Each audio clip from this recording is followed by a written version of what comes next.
we shall move towards the next unit of your textbook. That is a poem by Olga. Olga happens to be the pen name of P. Lalita Kumari, one of the renowned poetess of Andhra Pradesh, or one of the renowned poetess in the Telugu language. So, the farmer's wife. Farmer's wife happens to be the English translation of the poem written in Telugu with the same heading. Chavu Kalvi, which means I don't want to die. This is the poem basically written in Telugu. Here in English we are studying the scene with under this heading titled A Farmer's Wife.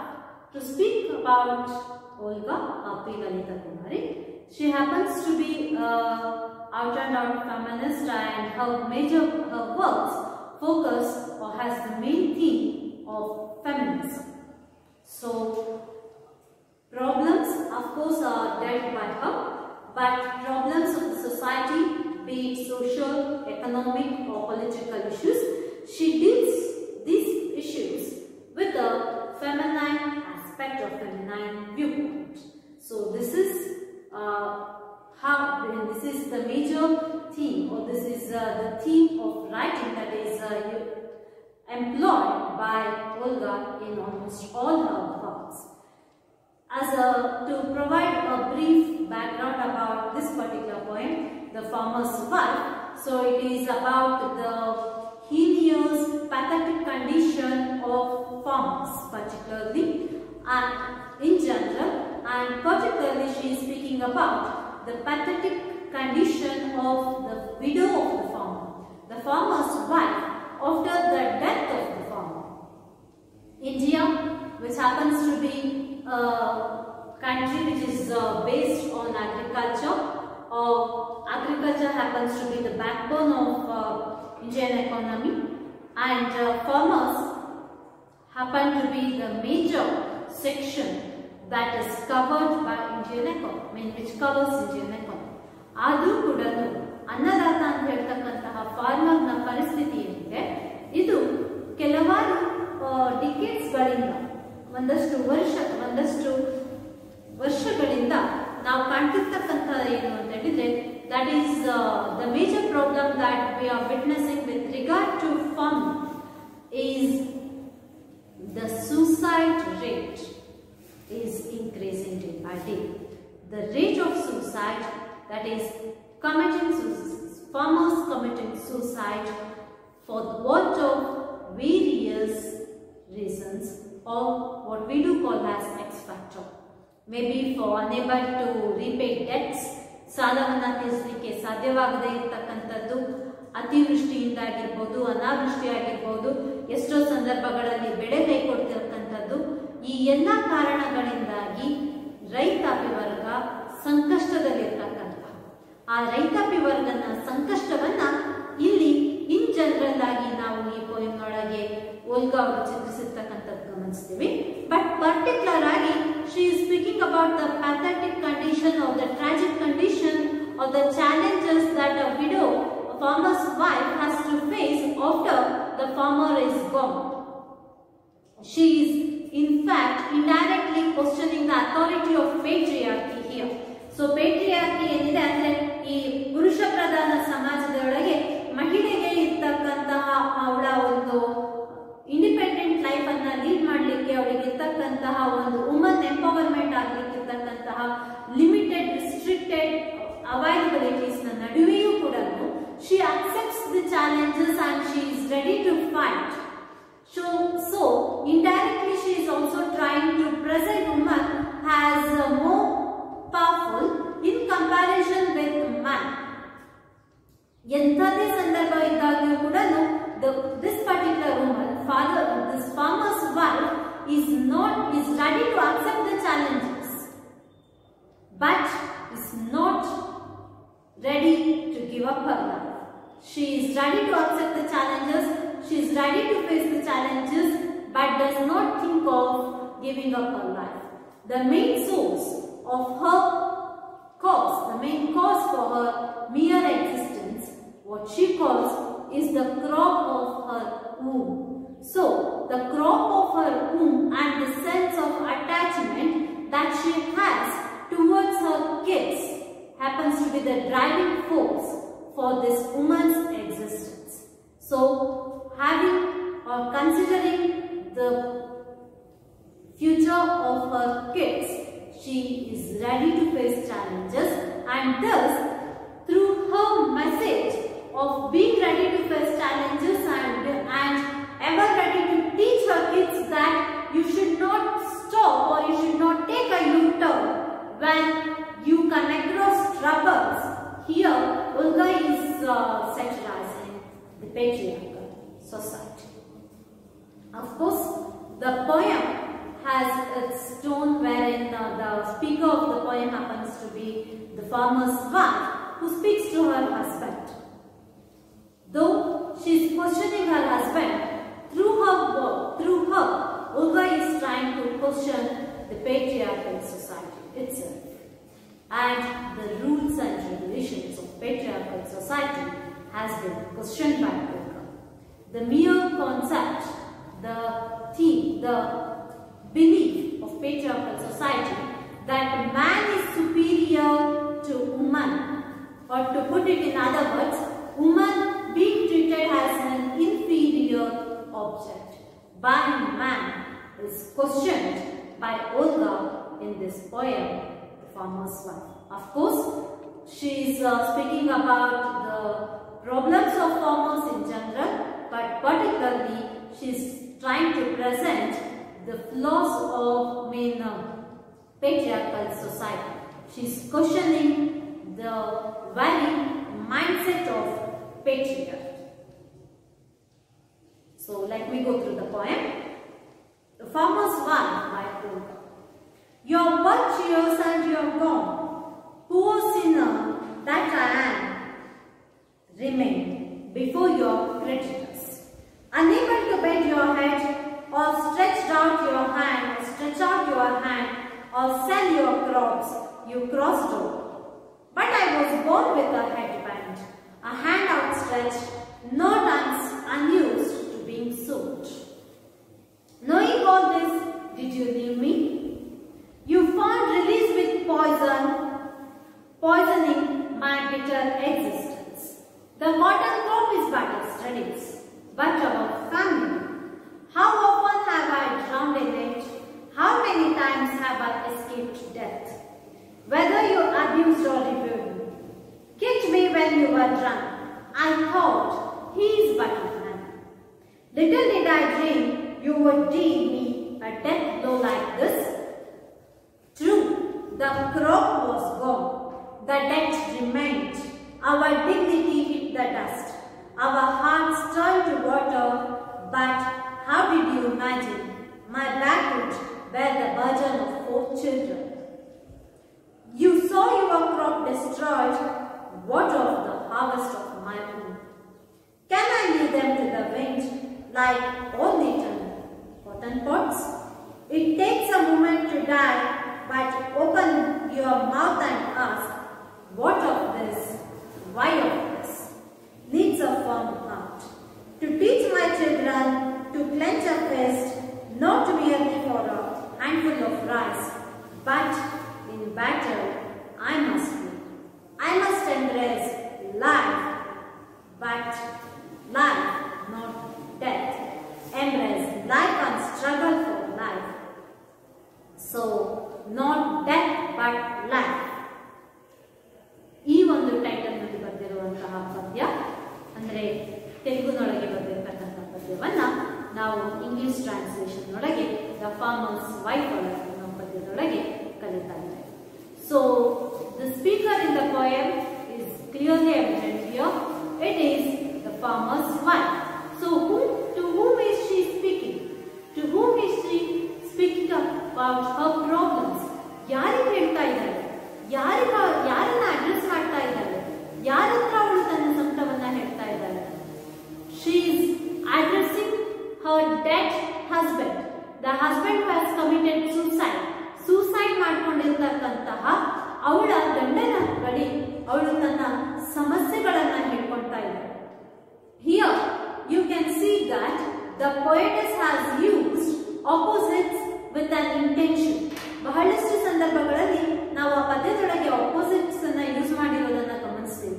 ಅಂದ್ರೆ opposites ಅನ್ನ ಏನಕ್ಕೆ ಯಾತಕ್ಕಾಗಿ use ಮಾಡಿದ್ದಾರೆ ಅಂತ ಹೇಳಿದ್ರೆ, in order to present the contradicting elements or the contradicting thoughts, ಎರಡು ವಿರುದ್ಧ ರೀತಿಯ ಪರಿಸ್ಥಿತಿಗಳನ್ನ, ಎರಡು ವಿರುದ್ಧ ರೀತಿಯ ಆಲೋಚನೆಯನ್ನ ಪೇಟ್ರಿಯಾರ್ಕಿಯ ಅಗೇನ್ಸ್ಟ್, ಅಂದ್ರೆ ಪೇಟ್ರಿಯಾರ್ಕಿ ಒಳಗಿರ್ತಕ್ಕಂಥ ಒಂದು ನಂಬಿಕೆ, ಅಂದ್ರೆ ಪುರುಷ ಪ್ರಧಾನ ಸಮಾಜದೊಳಗಿರ್ತಕ್ಕಂಥ ನಂಬಿಕೆ, that is man happens to be the breadwinner, it is he who has to take care of his family, it is his due responsibility to take care of his family, he is considered and he is treated as one with a tough heart,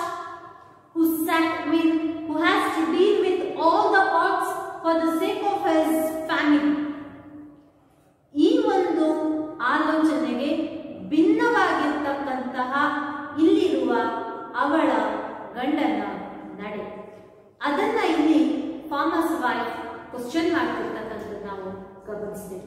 you are virtuous and you are gone. Virtuous ಪುಣ್ಯಾತ್ಮ ಅಂದ್ರೆ usual ಆಗಿ ನಮ್ಮ concept ಇರ್ತಕ್ಕಂಥದ್ದು ಏನು ಅಂತ ಹೇಳಿದ್ರೆ, ಪುಣ್ಯ ಜೀವಿಗಳು ಅಂದ್ರೆ ಪಾಪಿಗಳು ಇಲ್ಲಿ ಇರ್ತಾರೆ, ದೇವರು ಒಳ್ಳೆ ಆತ್ಮವನ್ನ ಆದಷ್ಟು ಬೇಗ ಕರ್ಸ್ಕೊಂಡ್ಬಿಡ್ತಾನೆ. ಪುಣ್ಯ ಮಾಡಿದ್ದೆ ಬಿಡಪ್ಪ ನೀನಂತೂ ಹೊರಟು ಹೋಗ್ಬಿಟ್ಟೆ ಅಂತ ಹೇಳ್ಬಿಟ್ಟು ಅವ್ರು ಹೇಳ್ತಿರೋದು. ಅಂದ್ರೆ ಪುಣ್ಯ ಮಾಡಿದ್ದೆ ಅಂತ ಯಾಕೆ ಹೇಳ್ತಿರೋದು ಅಂತ ಹೇಳಿದ್ರೆ, ಸಾವು ಸತ್ತವರಿಗಿಂತಲೂ ಹೆಚ್ಚು ಭೀಕರವಾಗಿ ಕಾಣಿಸ್ತಕ್ಕಂಥದ್ದು ಅವನನ್ನ ಅವಲಂಬಿಸಿರುವಂತಹ ಫ್ಯಾಮಿಲಿಗೆ. ನೀನು ನಮ್ಮಿಂದ ದೂರವೇನೋ ಹೋಗಿಬಿಟ್ಟೆ, ಆದ್ರೆ ನೀನು ಬಿಟ್ಟು ಹೋಗಿರ್ತಕ್ಕಂತಹ ಸಮಸ್ಯೆಗಳು, just because you are gone, just because you are dead, the problems that you had to face have not ended. ನಿನ್ನ ಸಾವಿನ ಜೊತೆಗೆ ಸಮಸ್ಯೆಗಳು ಕೊನೆಯಾಗಲಿಲ್ಲ, ನಿನ್ನ ಸಮಾಧಿಯ ಜೊತೆಗೆ ಸಮಸ್ಯೆಗಳು ಸಮಾಧಿಯಾಗಲಿಲ್ಲ, ಬದಲಿಗೆ ಸಮಸ್ಯೆಗಳು ಇನ್ನೂ ಉಲ್ಬಣಗೊಂಡವು. The problem still remain and who has to face this problem? It's me, your wife who is still alive. I have to face this problem. ಸಾಲ ಹೆಚ್ಚಾಯಿತು, ಸಾಲಗಾರರ ಕಾಟ ಜಾಸ್ತಿ ಆಯಿತು, so unable to give answer to them, unable to face the money lenders, this farmer died. He died and he is now, he can't be questioned because he is no more. But the question remains, ನೀನ್ ಸತ್ಯ ಅನ್ನೋ ಕಾರಣಕ್ಕೆ ಸಮಸ್ಯೆಗಳು ಸಾಯಲಿಲ್ಲ, ಸಮಸ್ಯೆಗಳು ಇನ್ನೂ ಜೀವಂತವಾಗಿಯೇ ಇದ್ದಾವೆ. ಆದರೆ ಆ ಸಮಸ್ಯೆಗಳನ್ನ ಎದುರಿಸಬೇಕಾಗಿರೋದೇ, ಆ ಸಮಸ್ಯೆಗಳಿಗೆ ಉತ್ತರವನ್ನ ಕೊಡಬೇಕಾಗಿರೋದೇ, who has to face it? It is me, who was sinner that I am remain. ನಾನು ಪಾಪಿ ಜೀವಿ, ಹಾಗಾಗಿ ನಾನು ಇಲ್ಲಿ ಉಳಿದಿದ್ದೇನೆ. ಸೊ ಪಾಪಿ ಅಂತ ಅವಳು ತನ್ನನ್ನು ತಾನು ಯಾಕೆ ಕರ್ಕೊಳ್ತಾ ಇದ್ದಾಳೆ ಅಂತ ಹೇಳಿದ್ರೆ, she has to fight. ತನ್ನನ್ನ ಸಮಸ್ಯೆಗಳ ಸುಳಿಯೊಳಗೆ ಬಿಟ್ಟು ಹೋಗಿರ್ತಕ್ಕಂಥ ಅವಳ ಗಂಡನಿಗೆ ಅವಳು ಹೇಳ್ತಾ ಇರೋದು, ನಾನು ಪಾಪ ಮಾಡಿದ್ದೇನು, ಆ ಪಾಪಗಳನ್ನ, ಆ ನಿಂದನೆಗಳನ್ನ, ಆ ಸಮಸ್ಯೆಗಳನ್ನ ನಾನು ಫೇಸ್ ಮಾಡಬೇಕಾಗಿದೆ. Because I have the responsibility.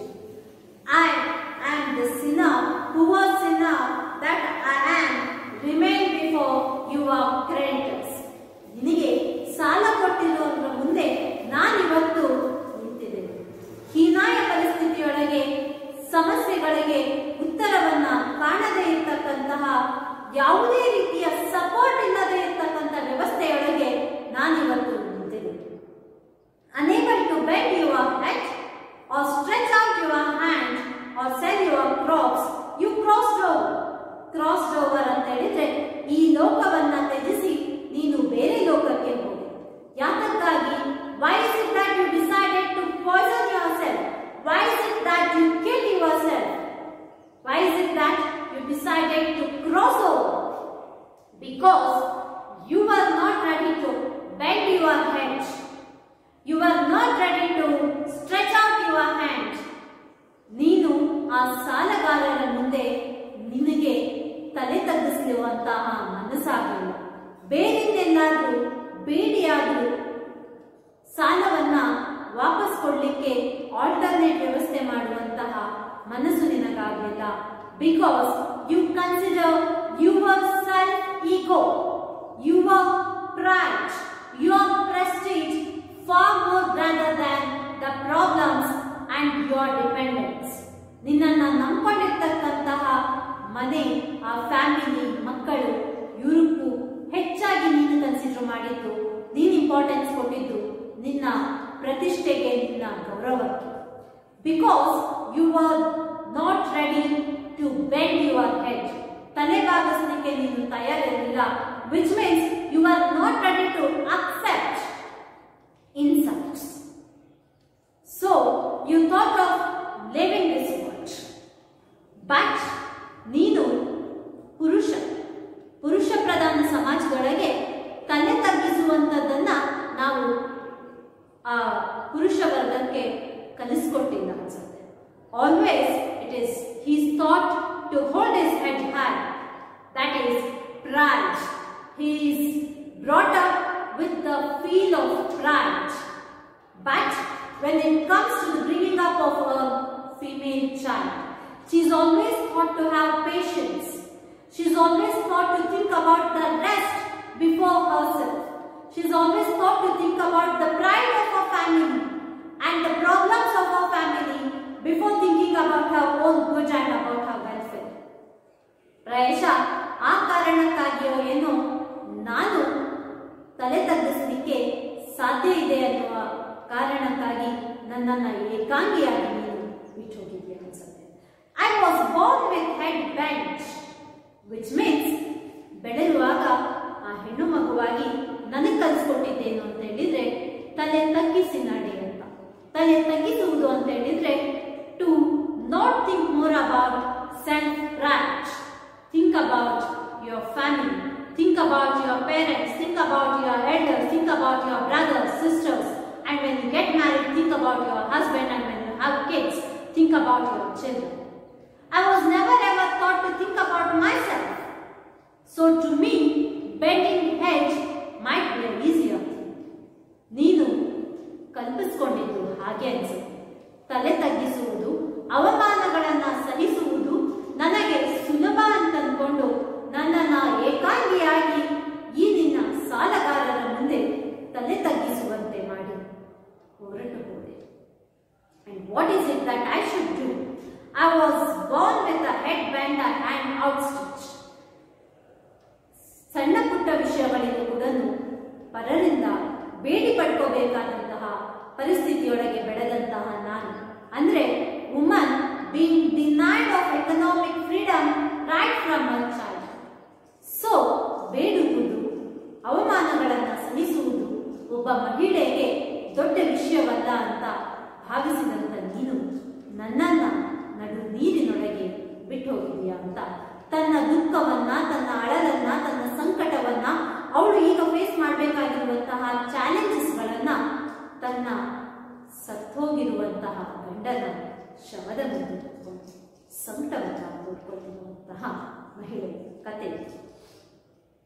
Not unused to being sold, not unused to being sold, unable to sell your crops. ಅದಕ್ಕೆ ಆಪೋಸಿಟ್ ಆಗಿ ಬಂದಿರುವಂತಹ ಲೈನ್ ಇದು. Not unused to being sold. So what is she referring to here? Of course, the poem speaks about farmer's wife, the pathetic condition of farmer's wife. ಅವಳ ಒಂದು ದಯಾನೀಯ ಪರಿಸ್ಥಿತಿಯ ಬಗ್ಗೆ ಹೇಳೋದಾದ್ರೂ ಕೂಡ ಒಂದು ಬ್ರಾಡರ್ ಸೆನ್ಸ್ ನೊಳಗೆ she is speaking about the pathetic condition of woman herself and the custom and tradition of marriage and the practice of dowry system. Woman is sold. She is not even allowed to express her opinion with regard to marriage. ಯಾರು ತಮ್ಮ terms and ಕಂಡೀಷನ್ಸ್ಗೆ ಸರಿ ಹೋಗ್ತಾರೋ, ಯಾವ ಮನೆಯೊಳಗೆ ಕಡಿಮೆ ವರದಕ್ಷಿಣೆ ಕೇಳ್ತಾರೋ ಅಥವಾ ಯಾವ ಮನೆಯಿಂದ ಜಾಸ್ತಿ ವರದಕ್ಷಿಣೆ ಬರುತ್ತೋ ಅಂತಹ ಮನೆಗೆ ಮಾರಾಟ ಮಾಡ್ತಾರೆ, ಅಂತಹ ಮನೆಯವರು ನಮ್ಮನ್ನ ಕೊಡ್ತಾರೆ.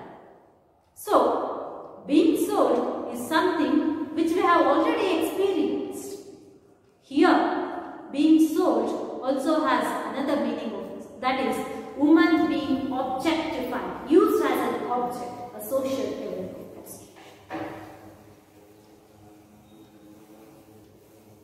Knowing all this, did you leave me? So, ನಿಂದನೆಯನ್ನ ಸಹಿಸುವಂತಹ ಶಕ್ತಿ ನನಗಿದೆ ಅನ್ನೋದು ನಿನಗೆ ತಿಳಿದಿತ್ತೇನೋ? Is it for that particular reason you left me all alone to fight the battle of life? Knowing all this, did you leave me? You found release with poison. ನಿನ್ನ ಅಷ್ಟು ಸಮಸ್ಯೆಗಳಿಗೆ ನೀನು ಉತ್ತರವನ್ನ ಕಂಡುಕೊಂಡೆ, ಮುಕ್ತನಾದೆ. You found release with poison. ವಿಷವನ್ನ ಸೇವಿಸಿ ನಿನ್ನ ಜೀವನಕ್ಕೆ ನೀನು ಇತಿಶ್ರೀಯನ್ನ ಹಾಡಿ, you killed yourself, you committed suicide, and thus you freed yourself from all kind of insults that you had to face. But what about me? You found release with poison, poisoning my bitter existence. ಈಗಾಗಲೇ bitter, ಈಗಾಗಲೇ ಕಹಿಯನ್ನ ಉಳಿದಿರುವಂತಹ ನಾನು, ಈಗಾಗಲೇ ಸಮಸ್ಯೆಗಳ ಸುಳಿಯಲ್ಲಿರ್ತಕ್ಕಂತಹ ನಾನು, ಸಂಕಷ್ಟದೊಳಗೆ ಜೀವನವನ್ನ ಸಾಗಿಸುತ್ತಿರುವಂತಹ ನನ್ನ ಬದುಕಿಗೆ ಇನ್ನೊಂದಷ್ಟು ವಿಷವನ್ನ, ಪಾಯ್ಸನ್ ಅನ್ನ ಅಂದ್ರೆ ಇನ್ನಷ್ಟು ಸಮಸ್ಯೆಗಳನ್ನ, ಸಂಕಷ್ಟಗಳನ್ನ ಸುರಿದು ನಿನ್ನನ್ನ ನೀನು ಮುಕ್ತ ಮಾಡಿಕೊಂಡೆ. The cotton crop is but yesterday's, which means ಈ ಬೆಳೆ ಹೋದ್ರೆ ಇನ್ನೊಂದು ಬೆಳೆ ಬರ್ತಾ ಇತ್ತು. ಈ ಸತಿ ಮಾತ್ರ ಈ ಹತ್ತಿ ಕೈ ಕೊಟ್ಟಿದೆ. ಇದು ನಿನ್ನೆ ಮೊನ್ನೆ ಅಂದ್ರೆ ಈ ಸೀಸನ್ನಿನ ಸೋಲು ಮಾತ್ರವಾಗಿತ್ತು. ಆದರೆ ಈ ಒಂದು ಕ್ರಾಪ್ ಸೀಸನ್ನಿನ ಸೋಲಿಗಾಗಿ ನೀನು ನಿನ್ನ ಬದುಕನ್ನೇ ಬಲಿ ಕೊಟ್ಟೆ. You did not think about life in a broader sense. The cotton crop is but yesterday, but our family, you did not think about your responsibility towards your family. All that you thought was about your self-esteem. All that you thought was about your pride. ನಿನ್ನ ಹಿರಿಮೆ, ನಿನ್ನ pride, ಸಾಲಗಾರರು ನಿನಗೆ ಬಂದು ಪ್ರಶ್ನೆ ಮಾಡಿದಾಗ ನೀನು ತಲೆ ತಗ್ಗಿಸಿ ನಿಲ್ಬೇಕಾದಂತಹ ಪರಿಸ್ಥಿತಿ, ಇವುಗಳ ಬಗ್ಗೆ ಮಾತ್ರ ಚಿಂತೆ ಮಾಡಿದೆ ಹೊರತು ಮನೆಯ ಬಗ್ಗೆ, ನಿನ್ನ ಮಕ್ಕಳ ಬಗ್ಗೆ, ನಿನ್ನ ಕುಟುಂಬದ ಬಗ್ಗೆ ನೀನು ಯೋಚನೆ ಮಾಡಲಿಲ್ಲ. How often have I drowned in it? ಸಂಸಾರ ಸಾಗರದೊಳಗೆ ಈ ರೀತಿಯ ನಿಂದನೆಗಳನ್ನ ನಾನು ಅದೆಷ್ಟು ಬಾರಿ ಸಹಿಸಿದೆ. How many times have I faced insults? How many times have I kept quiet for the sake of family? Insults from other family members as well as insults from you. You, my husband, Neenu, when you had kicked, I have kept quiet. I have thought about family when you had abused. ನಿಂದನೆ ಮಾಡಿದಾಗ, ನನ್ನ ಮೇಲೆ ಬಲವನ್ನ ಪ್ರಯೋಗ ಮಾಡಿದಾಗ, ಅವಮಾನವನ್ನ ಮಾಡಿದಾಗ ಆ ಸಂಸಾರ ಸಾಗರದೊಳಗೆ ನಾನು ಅದೆಷ್ಟೋ ಬಾರಿ ಮುಳುಗಿದ್ದೇನೆ. I have faced insults within the family, yet I have kept quiet for the sake of family. And today, when you were ಯಾತಕ್ಕಾಗಿ ಸುಮ್ಮನೆ ಇದೆ? Because of that particular belief that you are my husband, because I believed you, because I thought that during my hard times you will support me. But today, what did you do? ನನ್ನ ಕಷ್ಟದ ಸಮಯದೊಳಗೆ ನನ್ನನ್ನ ಕಾಪಾಡ್ತೀಯ ಅನ್ನುವ ನಂಬಿಕೆಯಿಂದಾಗಿ ನಾನು ಆ ಎಲ್ಲ ಅವಮಾನಗಳನ್ನ ಸಹಿಸಿಕೊಂಡಿದ್ದೆ. But today, you left me all alone when me and my children were in desperate need of you. ನಿನ್ನ ಅಗತ್ಯ ನಮಗೆ ಬಹಳಷ್ಟಿತ್ತು. And under such circumstance, you left all alone. Whether you abused or you kicked me when you were drunk, I thought he is but a man. ಎಷ್ಟಿದ್ರು ಗಂಡ ಅಲ್ವಾ ಅನ್ನುವ ಒಂದು ಮನಸ್ಥಿತಿಯೊಳಗೆ, head of the family ಅನ್ನೋ ರೀತಿಯೊಳಗೆ ನನ್ನನ್ನ ಸಮಾಜದಿಂದ ಕಾಪಾಡ್ತೀಯ ಅನ್ನುವ ಒಂದು ನಂಬಿಕೆ ಇದೆ. Or that is how it goes in a patriarchal family ಅನ್ನುವಂತಹ ಒಂದು ಅಸಹಾಯಕತೆಯಿಂದಾಗಿ ನಾನು ಎಲ್ಲ ರೀತಿಯ ಅವಮಾನಗಳನ್ನು ಸಹಿಸಿಕೊಂಡೆ. But now, when it was your turn to face insults, you are not ready to face insult. Instead, you left us all alone to fight the battle of life. Little did I dream you would deal me a death blow like this. ನಾನು ಎಂದೂ ಕೂಡ ಈ ರೀತಿಯೊಳಗೆ ನನ್ನನ್ನ ಮತ್ತು ನನ್ನ ಮಕ್ಕಳನ್ನ ಒಂಟಿ ಮಾಡಿಬಿಟ್ಟು ಹೋಗ್ತೀರಾ ಅಂತ ಎಂದೂ ಕಲ್ಪಿಸಿರಲಿಲ್ಲ. True, crop was gone. ಬೆಳೆ ಬರಲಿಲ್ಲ, ಬೆಳೆ ಕೈಕೊಟ್ಟು ನಷ್ಟ ಅನುಭವಿಸಿದ್ದೇವೆ, ಸತ್ಯ. ದ ಡೆಟ್ ರಿಮೈನ್, ಸಾಲ ತೀರಿಸಲಿಕ್ಕೆ ಆಗಲಿಲ್ಲ, ಸತ್ಯ. And of course it's true that our dignity hit the dust. Dignity hit the dust. That is, ಅವಮಾನಕ್ಕೆ ನಾವು ಒಳಗಾಗಬೇಕಾಯಿತು. It's true. Our hearts turned to water, which means ಎದೆ ಜಲ್ಲನ್ನು ಅಂತ ಅಂದ್ರೆ ನಾವು ದಿಕ್ಕಾಪಾಲಾಗುವಂತಹ ಮನಸ್ಸು, ಸ್ಥೈರ್ಯ ಕುಗ್ಗುವಂತಹ ಪರಿಸ್ಥಿತಿಗಳನ್ನ ನಾವು ಫೇಸ್ ಮಾಡಬೇಕಾಗಿ ಬಂತು. Everything is true. But how did you imagine my back would bear the burden of 4 children? ಇಷ್ಟೆಲ್ಲದನ್ನ ನೀನು ಒಬ್ಬ ಮನೆಯ ಯಜಮಾನ ಅನ್ನಿಸ್ಕೊಂಡಿರುವ ವ್ಯಕ್ತಿ, ನೀನದನ್ನ ಫೇಸ್ ಮಾಡೋಕೆ ಸಾಧ್ಯವಾಗೋದಿಲ್ಲ ಅಂತಂದಾಗ ನಾನೊಬ್ಬಳು ಏಕಾಂಗಿ ಆ 4 ಮಕ್ಕಳ ಜವಾಬ್ದಾರಿಯನ್ನ ತಗೊಂಡು ಸಾಲವನ್ನ ತೀರಿಸುವಂತಹ, ಸಾಲಗಾರರಿಗೆ ಉತ್ತರವನ್ನ ಕೊಡುವಂತಹ ಸಾಮರ್ಥ್ಯ ನನಗೆ ಹೇಗಿರುತ್ತೆ? How did you think that I can bear this burden? ಈ ಸಂಸಾರದ ಹೊರೆಯನ್ನ ನನ್ನೊಬ್ಬಳ ಹೆಗಲ ಮೇಲೆ ಹೇಗೆ ಹಾಕಿ ಬಿಟ್ಟು ಹೋಗಿ ಎನ್ನುವ ಪ್ರಶ್ನೆಯನ್ನ ಕೇಳ್ತಾರೆ. You saw your crop destroyed. Crops destroy ಆಗಿದ್ದು ಸತ್ಯ. You saw those crops destroyed, but just for one particular crop season. ಈ ಒಂದು ಬೆಳೆ ಕೈ ಕೊಡ್ತು ಅನ್ನುವ ಕಾರಣಕ್ಕೆ what about the harvest of my womb? ನನ್ನ ಗರ್ಭದಿಂದ ಹಾರ್ವೆಸ್ಟ್ ಆಫ್ ಮೈ ಹೂಮ್ ಅಂದ್ರೆ ನನ್ನ ಮಕ್ಕಳ ಪರಿಸ್ಥಿತಿಯನ್ನು ನೀ ಸತ್ತೆ ಅಂತ ಹೇಳಿ ನಾನು ಜೀವವನ್ನ ಬಿಡೋದಾಯ್ತು ಅಂತ ಹೇಳಿದ್ರೆ ಈ ನನ್ನ ಕಂದಮ್ಮನಗಳನ್ನ ಸಾಕುವ ಜವಾಬ್ದಾರಿಯನ್ನ ತೆಗೆದುಕೊಳ್ಳುವ. You thought of committing suicide because these crops did not turn, but did you think of the crop of your family? ಮನೆಯ ಕುಡಿಗಳಾಗಿರುವಂತಹ 4 ಮಕ್ಕಳು, ಅವರ ಭವಿಷ್ಯ, ಅದರ ಬಗ್ಗೆ ಯೋಚನೆಯೇ ಮಾಡಲಿಲ್ಲ. ಆ ಸಂಕಟ ಅವಳಿಗೆ. Can I leave them to wait? Them ಅಂತ ಹೇಳಿದ್ರೆ ಇಲ್ಲಿ ಅವಳ ಮಕ್ಕಳು. ಆ ಮಕ್ಕಳನ್ನ ನೀನು ಯಾವ ರೀತಿ ಗಾಳಿಯೊಳಗೆ ಕಾಟನ್ ಪಾಡ್ ಹಾಳಾಗಿ ಆ ಕ್ರಾಪ್ ಬರದೇ ಇರೋ ಹಾಗಾಯ್ತು, ಬೆಳೆ ನಷ್ಟವಾಯಿತು, ಆ ರೀತಿ ಯಾರ ಜವಾಬ್ದಾರಿಯೂ ಇಲ್ಲದೆ ಹೇಗಂದ್ರೆ ಹಾಗೆ ಬೆಳ್ಕೊಳ್ಳಿ ಅಂತೇಳಿ ಆ ಮಗುವನ್ನ ನಾನು, ಆ ಮಕ್ಕಳನ್ನ ಅನಾಥರಾಗಿ ಮಾಡಲಿಕ್ಕೆ ಸಾಧ್ಯವಾಯಿತು. You fail the responsibility of a father. You fail the responsibility of a man. But can I do the same thing? It takes a moment to die. ಸಾವು, ಆ ಸಾವಿನ ಕಠಿಣ ನಿರ್ಧಾರ ಕ್ಷಣ ಮಾತ್ರ. But open your mouth and ask, what of this? Why is this? ಸತ್ತು ಏನು ಪ್ರಯೋಜನ? ಯಾತಕ್ಕಾಗಿ ಸಾಯಬೇಕು? ಸಾವು ಈ ಎಲ್ಲ ಸಂಕಷ್ಟಗಳಿಗೆ, ಈ ಎಲ್ಲ ಸಮಸ್ಯೆಗಳಿಗೆ ಉತ್ತರವೇ ಅನ್ನುವ ಪ್ರಶ್ನೆಯನ್ನ ಕೇಳಿದಾಗ ದೊರಕುವ one and only answer, no, death is not the solution. The problem still lies.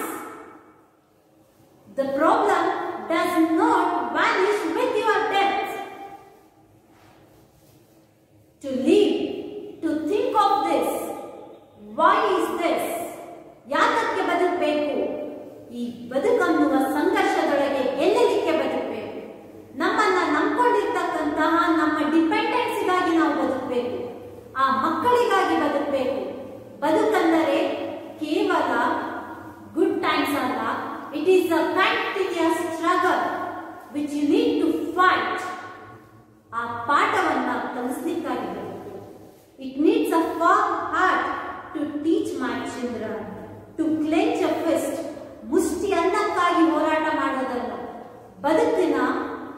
ಒಂದು ಹೋರಾಟದೊಳಗೆ ಗರ್ವದಿಂದ ತಲೆ ಎತ್ತಿ ಬದುಕುವಂತೆ ಅವಮಾನಗಳನ್ನ ನಿಂದನೆಗಳನ್ನ ಸಹಿಸಿಕೊಂಡು ಅವುಗಳಿಗೆ ನಾವು ಪ್ರತ್ಯುತ್ತರವನ್ನ ಹುಡುಕುವುದಕ್ಕೆ ನಾವು ಬದುಕಬೇಕು. ಆ ಒಂದು ಧೈರ್ಯವನ್ನ ನಾನು ನನ್ನ ಮಕ್ಕಳಿಗೆ ಕಲಿಸ್ಕೊಡ್ಬೇಕಾಗಿದೆ. And I want to live. I want to choose death as you chose. I won't embrace death as you embrace, because I want to teach my children the essence and the beauty of fight, the battle of life. ಆ ಬದುಕನ್ನ, ಆ ಸೌಂದರ್ಯವನ್ನ ನಾನು ಕಲಿಸ್ಕೊಡ್ಬೇಕು. The beauty of life. ಅದಕ್ಕಾಗಿ ನಾವು not merely for a handful of rice, ಕೇವಲ ಒಂದು ನುಡಿ ಮುಷ್ಟಿ ಅನ್ನಕ್ಕಾಗಿ ಅಲ್ಲ. ನಮ್ಮ ಆತ್ಮಗೌರವ ಎಲ್ಲಿ ಮಣ್ಪಾಲಾಗಿರುತ್ತೋ ಅಲ್ಲೇ ಅದನ್ನ ಪುನಶ್ಚೇತನಗೊಳಿಸಿಕೊಳ್ಳಿಕ್ಕೆ ನಾವು ಬದುಕಿನೊಳಗೆ ಹೋರಾಟವನ್ನ ಮಾಡಬೇಕು. ಆ ಸ್ಥೈರ್ಯವನ್ನ ನಾನು ನನ್ನ ಮಕ್ಕಳಿಗೆ ತುಂಬಬೇಕು. I choose life to teach my children that the necessity of life is to struggle, is to fight, to regain your lost pride. But in battle, I must live. I must embrace life, not death.